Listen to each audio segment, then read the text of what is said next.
ਸਤਿ ਸ਼੍ਰੀ ਅਕਾਲ, ਤੁਸੀਂ ਦੇਖ ਰਹੇ ਹੋ ਦ ਪੰਜਾਬ ਟੀਵੀ ਤੇ ਮੈਂ ਆ ਜੱਜ ਸਿੰਘ ਚਾਹਲ। ਕੇਂਦਰ ਦੇ 3 ਖੇਤੀ ਕਾਨੂੰਨਾਂ ਦੇ ਖਿਲਾਫ ਦਿੱਲੀ ਦੇ ਬਾਰਡਰਾਂ ਤੇ ਧਰਨਾ ਲਗਾਤਾਰ ਹੁਣ ਵੱਡਾ ਅਤੇ ਵਿਸ਼ਾਲ ਹੁੰਦਾ ਦਿਖਾਈ ਦਿੰਦਾ ਹੈ। ਉਧਰ ਦੂਜੇ ਪਾਸੇ ਇਸ ਦਾ ਸੇਕ ਹੁਣ ਭਾਰਤ ਦੇ ਪ੍ਰਧਾਨ ਮੰਤਰੀ ਨਰਿੰਦਰ ਮੋਦੀ ਤੱਕ ਵੀ ਪਹੁੰਚਦਾ ਦਿਖਾਈ ਦਿੰਦਾ ਹੈ। ਸੰਸਦ ਦੇ ਸੈਂਟਰਲ ਹਾਲ ਤੋਂ ਕੋਈ ਤਸਵੀਰਾਂ ਸੋਸ਼ਲ ਮੀਡੀਆ ਤੇ ਵਾਇਰਲ ਹੋਣ ਲੱਗੀਆਂ ਨੇ, ਜਿਸ ਦੇ ਵਿੱਚ ਆਮ ਆਦਮੀ ਪਾਰਟੀ ਦੇ 2 ਸੰਸਦ ਮੈਂਬਰਾਂ ਦੇ ਵੱਲੋਂ ਸਿੱਧੇ ਤੌਰ ਤੇ ਭਾਰਤ ਦੇ ਪ੍ਰਧਾਨ ਮੰਤਰੀ नरेंद्र मोदी के खिलाफ नारेबाजी कर दी गई है। राज सभा मैंबर संजय सिंह और संगरूर तो आम आदमी पार्टी के लोक सभा मैंबर भगवंत मान के वलों यह नारेबाजी की गई है। दरअसल साबका प्रधानमंत्री अटल बिहारी वाजपेयी के जन्मदिन के मौके मौजूदा प्रधानमंत्री नरेंद्र मोदी के वलों उन्हां नाल संबंधित एक किताब रिलीज की गई सी। यह प्रोग्राम रखा गया सी अते उस तो बाद उत्थे मौजूद इन्हां दोनों आम आदमी पार्टी के संसद मैंबरां ने किसानां दे हक विच नरेंद्र मोदी दे अगे अपनी गल रखनी शुरू कर दी कि 3 खेती कानून वापस ले जाने चाहिए ने। पर एकदम ही जदों इन्हां दोनों संसद मैंबरां ने नारेबाजी करनी शुरू कर दी तां की माहौल बन गया उस मौके आप ही देख लो। किसान विरोधी काला कानून वापस लो, वापस लो, वापस लो, किसान विरोधी काला कानून वापस लो, वापस लो, वापस लो, किसान विरोधी काला कानून वापस लो, एमएसपी की गारंटी दो, किसान विरोधी काला कानून वापस लो, एमएसपी की गारंटी दो। पूंजीपतियों के लिए लाखों बनाए गए किसान काले ठंड में कानून ठिठुर को रहे हैं। वापस लो। प्रधानमंत्री जी अन्नदाताओं किसान ले को लीजिए, आतंकवादी कहना लाखों बंद किसान करो। ठंड में मर रहे हैं सर। अन्नदाताओं को सर अन्नदाता आतंकवादी मर रहे हैं कहना बंद सर, करो। सर अन्नदाता मर रहे हैं। किसान तीनों विरोधी कानून काला वापस ले कानून लो। हाँ, वापस लो। 12:30 बजे रात को एमएसपी किसान विरोधी काला कानून वापस लो। प्रधानमंत्री जी सुनिए, भावें कि केंद्र के खेती कानूनों का सारियां ही पोलिटिकल पार्टियां दे वल्लों जेड़ियां भी भाजपा ते एनडीए के खिलाफ ने उन्हां वल्लों विरोध किया जा रहा है, पर आम आदमी पार्टी अजकल कुछ ज्यादा ही तत्ती हुंदी दिखाई दिंदी है।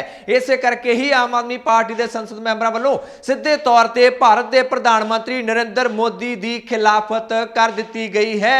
आम आदमी पार्टी भावें तत्ती हुई फिरदी है, पर उसनूं इसका खामियाजा भी भुगतना पै रहा है, क्योंकि दिल्ली के मुख्यमंत्री अरविंद केजरीवाल ने अपनी आम आदमी पार्टी के सारे लीडरां वर्करां नूं यह हदायतां जारी कीतियां होईयां ने कि जिन्ने भी किसान बार्डरां ते बैठे ने उन्हां नूं कोई भी समस्या नहीं आउणी चाहिए। जिहड़ी भी उन्हां नूं लोड़ है वो लोड़ उन्हां दी पूरी कीती जानी चाहिए है। भावें वो गर्म पानी होवे, भावें वो मोबाइल दे चार्जिंग पॉइंट होण, भावें मोबाइल टॉयलेट्स होण, सारियां सुविधावां उपलब्ध करवाउण दा दावा आम आदमी पार्टी वल्लों लगातार कीता जा रहा। आम आदमी पार्टी कहती है कि केजरीवाल किसानां दा सेवादार बनिया पिया है, पर इस सेवादारी का खामियाजा भी आम आदमी पार्टी नूं भुगतना पै रहा है। पहला मनीष सिसोदिया जिहड़े कि दिल्ली के उप मुख्यमंत्री ने उन्हां दे घर ते हमला बीजेपी वर्करां दे वल्लों कर दिता गया सी। उस तो बाद अरविंद केजरीवाल नूं भी डिटेन कर दिता गया सी, घर दे विच नज़रबंद कर दिता गया सी। अते हुण कुछ नवीं तस्वीरां सामने आईयां ने जो कि आम आदमी पार्टी के विधायक राघव चड्डा के दफ्तर दियां ने,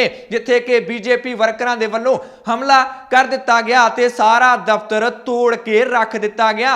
आम आदमी पार्टी ने एक वीडियो भी जारी की है जिस दे विच वो दावा कर रहे हैं कि इस जिहड़ी भीड़ इकट्ठी होकर हमला करने लई आई सी उस दी अगवाई बीजेपी दिल्ली दे प्रधान आदेश गुप्ता दे वल्लों की गई है। इत्थे नारेबाजी भी की जा रही है, आदेश जी तुम आगे बढ़ो, हम तुम्हारे साथ हैं। पर वर्करां ने यह नहीं दस्सिया किस गल विच अगे बढ़ो, की करन आए ने। वो मंशा बीजेपी के वलों अजे तक नहीं दसी गई है, पर मंशा राघव चड्डा ने दस दी है। इस हमले तो बाद राघव चड्डा का की कहना है तुहानूं वो सुनाउणा बहुत जरूरी है। मेरे कमरे में पूरी तोड़फोड़ मचाने के बाद यह कहा कि राघव चड्डा, हम भारतीय जनता पार्टी के लोग तुम्हें एक सबक सिखाने आए हैं और हम तुम्हें यह कहना चाहते हैं कि तुम्हारे मुख्यमंत्री अरविंद केजरीवाल, तुम्हारे नेता अरविंद केजरीवाल बहुत ज्यादा देश के किसान के हितैषी बन रहे हैं, बहुत ज्यादा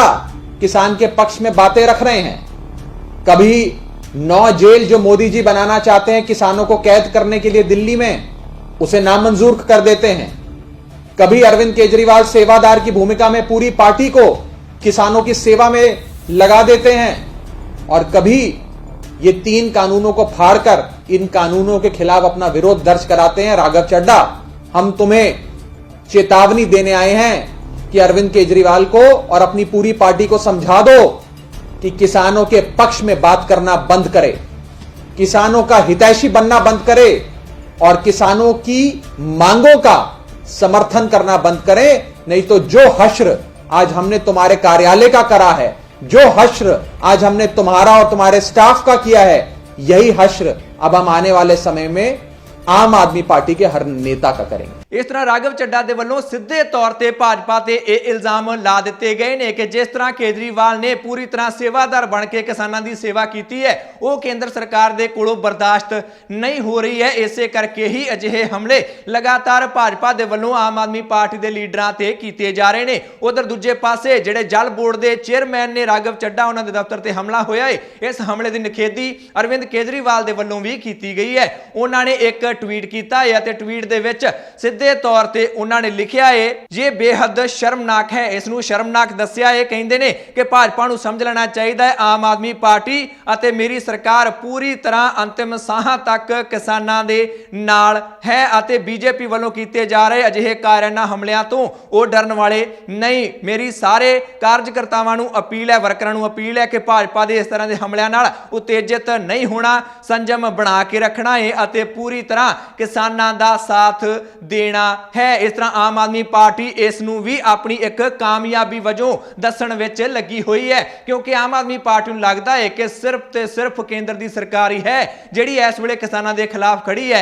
बाकी सारी दुनिया भावें देश विच होवे भावें विदेश विच होवे, सारी दुनिया किसानां दे पक्ष विच खड़ी है। इस करके उन्हां दा भी फर्ज बनता है कि उन्होंने भी किसानों के पक्ष में खड़ना चाहिए है। पर जेकर गल करिए भारतीय जनता पार्टी के शासित सूबियां की, तो उन्होंने विच किसानों ते तशद्दद किया जान लगा है। अज सवेरे भी कोई तस्वीरां सामने आ गई, उत्तराखंड यूपी बार्डर तो तस्वीरां सामने आईयां जिथे हथों पाई हो गई पुलिस अते किसानां दी, क्योंकि उन्होंने दिल्ली वाल नूं अगे नहीं वधन दिता जा रहा सी। यूपी पुलिस की गल करिए तो उन्होंने दे वल्लों तां एक बार किसानां ते लाठी चार्ज भी किया जा चुका है। पर उत्तराखंड यूपी बार्डर ते जदों ये हालात बने उस तो बाद किसान गुस्से दे विच आ गए। पहलां पुलिस दे नाल झड़पां होईयां ते उस तो बाद बैरीगेटिंग तोड़ दित्ती गई किसानां दे वल्लों अते दिल्ली वाल नूं उत्तराखंड दे किसान वध चुके ने। यूपी वाले किसान भी दिल्ली वाल नूं वधदे दिखाई देंदे ने। इस तरह बीजेपी जिन्ना ज्यादा टाइम ला रही है केंद्र की सरकार इस मसले नूं सुलझाउण दे विच, उन्ना ही सेक उन्हां नूं ज्यादा लगदा दिखाई दिंदा। पहलां कहिंदे सन कि सिर्फ पंजाब वाले ही आए ने, ये तां पाकिस्तानी ने, ये तां खालिस्तानी ने। उस तो बाद हरियाणा आ गया तां उस दे विच उन्हां ने कई होर तत्त शामिल हो गए ने, अजिहा कहना शुरू कर दिता। ते हुण यूपी वाले भी आ गए ने, उत्तराखंड वाले, गुजरात वाले, महाराष्ट्र वाले, तमिलनाडु वाले, पश्चिमी बंगाल वाले, बहुत सारे सूबे ने जिहड़े कि लगातार दिल्ली वाल नूं कूच कर रहे हैं अते केंद्र सरकार दीयां मुश्किलां वधदियां दिखाई दिंदियां ने। अते इस दा सेक भारत दे प्रधानमंत्री नरेंद्र मोदी नूं भी लगा है। अज उन्हां दे वल्लों किसानां नूं संबोधन भी किया गया है। जिहड़ी किसान सम्मान निधि राशि कहिंदे ने असीं जारी करदे हां, 9 करोड़ किसानां नूं 18 करोड़ की राशि अज वंडी गई है, उस दा उद्घाटन किया गया है भारत दे प्रधानमंत्री नरेंद्र मोदी दे वल्लों अते अपने आप नूं अपनी सरकार नूं एक बार फिर तो उन्हां दे वल्लों किसान हितैषी दस्या गया है। पर अंदोलन होर भी विशाल हुंदा दिखाई दिंदा है। आम आदमी पार्टी भी पिछे हटदी दिखाई नहीं दिंदी है। सवाल तुहाडे कोलों पुछ लेना चाहुंदे आ, की तुहानूं लगदा है कि जिस तरीके नाल ये अंदोलन होर भी वड्डा हुंदा जांदा है, इहदा फिर हल की निकल सकता है? विरोधी पार्टियां नूं भी दबण की कोशिश केंद्र सरकार दे वल्लों की जा रही है, जिवें कि आम आदमी पार्टी दावा कर रही है उन्हां दे दफ्तरां ते हमले होण लग पए ने। फिर तुहानूं की लगदा है कि हुण केंद्र सरकार नूं करना की चाहिदा है? जेकर तुसीं केंद्र सरकार नूं कोई सलाह देनी होवे तां तुसीं केंद्र सरकार नूं की सलाह दोगे? भारत के प्रधानमंत्री नरेंद्र मोदी नूं की सलाह दोगे? जो भी सलाह देनी चाहते हो कमेंट करके अपनी सलाह अपनी राय जरूर दिओ। जेकर इस तरह हर खबर नूं निरपक्षता नाल देखते रहना चाहते हो तो यूट्यूब ते द पंजाब टीवी के चैनल नूं सबसक्राइब कर लो, बैल वाला बटन जरूर दबा लेना। जेकर फेसबुक ते देखते रहना चाहते हो तो फेसबुक ते द पंजाब टीवी का पेज लाइक कर लो। मैं जज सिंह चाहल अगली बार फिर हाज़र होवांगा। तुसीं देखते रहो द पंजाब टीवी, हर खबर दा सच।